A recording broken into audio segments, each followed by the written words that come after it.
Commissioner Guterres will brief you on this in more detail. We are seeing a pattern replicated across Syria.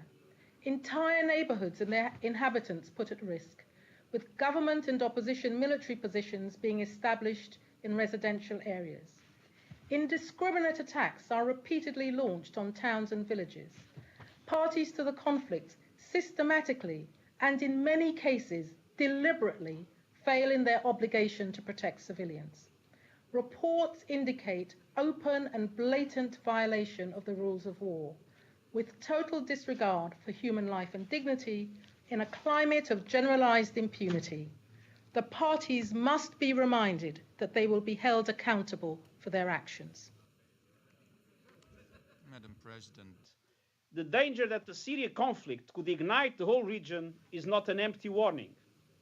Measures must be taken now to mitigate the enormous risks of spillover and to support the stability of Syria's neighbors so as to keep the situation from escalating into a political, security and humanitarian crisis that would move far beyond the international capacity to respond.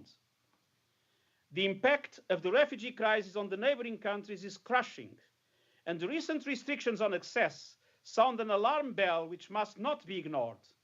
It is time to recognize that we cannot go on treating the impact of the Syrian crisis as a simple humanitarian emergency. 901 persons had been killed. Throughout continuing efforts to bring peace, we should seek to uphold justice and accountability. War crimes, crimes against humanity, and gross human rights violations must not go unpunished. To this end, Human Rights Office once again urges the Security Council to refer the Syrian crisis to the International Criminal Court. Since the end of January, our teams on الإرهابيين وقد وصلت إلى بعض هذه الدول، وإن لم تتدارك الدول الأعضاء هذا الإرهاب فإن هذا الإرهاب سيقض مضجعنا جميعا، وسيأتي يوم تندم فيه حكومات بعض الدول الأعضاء على ما تقوم به بحق الشعب السوري.